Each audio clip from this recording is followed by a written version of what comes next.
राधे राधे आप सभी को। आज हम तुलसी माता की कहानियों का वर्णन करेंगे। कन्या की भक्ति।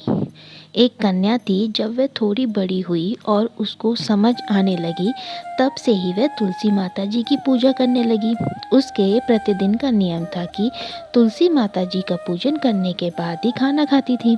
जब वह कन्या शादी के लायक हुई, तब उसके माता पिता ने उसकी शादी करवा दी। कन्या को उसके माता पिता ने दहेज में एक तुलसी जी का गमला दिया। ससुराल में वह प्रतिदिन सवेरे उठते ही पूजा करती, फिर उसके बाद ही खाना खाने बैठती थी। उसकी 2 जिठानियाँ थीं। वह दोनों उसका मजाक उड़ाती थी कि बड़े नियम धारण वाली बनती है। उन दोनों को उससे बहुत ईर्ष्या होती थी, इसलिए वे दोनों तुलसी जी का गमला जी को छुपा दिया। वह कन्या बड़ी मुश्किल से गमला ढूंढ कर लाती, अच्छे से पूजा करती और फिर खाना खाते वह गमला ढूंढ कर ले आती। तो एक दिन तो उसकी जिठानियों ने क्या ही करा कि गमला ही दूर फेंक दिया। कन्या ने खूब ढूंढा पर उसे गमला नहीं मिला। वह बहुत ही परेशान होगी।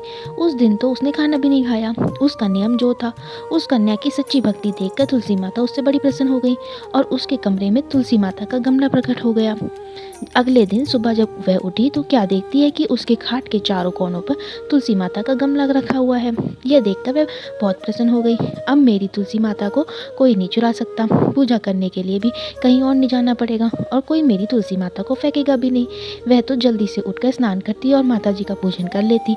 जब खाना खाने बैठती तो उसकी जिठानियाँ मजाक करने लगी कि लो जी, देवरानी का नियम धारण पूरा हो गया है। उससे पूछती कि तुलसी जी की पूजा कर ली क्या? देवरानी धीरे से बोलती हाँ कर ली। जिठानियाँ बोलती कि कहाँ से कर ली पूजा, गमला तो फेंक दिया था। देवरानी कहती कि देख लो, मेरे कमरे में खाट पर तुलसी जी लगी रही हैं।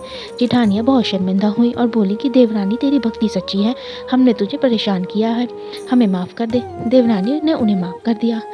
हम भी तुलसी माता जी की यही प्रार्थना करते हैं कि हे तुलसी माता, जैसी कृपा आपने देवरानी पर करी वैसे ही सब पे करना। बोली है तुलसी महारानी की जय। एक बुढ़िया माई थी।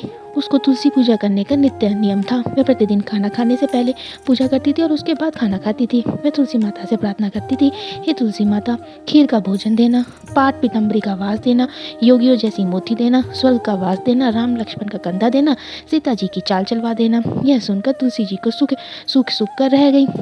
राम लक्ष्मण जी उधर से निकल रहे थे तो उन्होंने पूछा तुलसी जी से कि आप क्यों सूख रही हैं? एक बुढ़िया रोज मेरी पूजा करती है और वह मुझसे खाने को लड्डू मांगती है, खेलने को भाई मांगती है, खंड खीर का भोजन मांगती है, पाट पीताम्बरी का वास मांगती है, आपकी कंधा मांगती है, सीता जी की चाल चलवा मांगती है, स्वर्ग का वास मांगती है, योगनियों सी मोती मांगती है।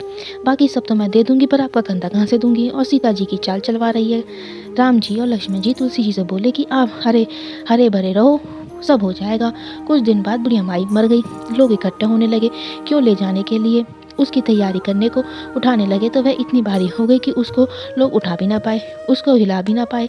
लोग कहने लगे कि बुढ़िया इतनी भारी कैसे हो गई? वह तो देव दर्शन सब करती थी, क्या वह कोई जादू टोना करती थी जो ऐसी भारी हो गई? इतने में राम लक्ष्मण और सीता जी आए। सीता जी ने चाल चलवा दिया और राम लक्ष्मण ने कंधा दे दिया और बुढ़िया तो संदेह बैकुंठ को चली गई।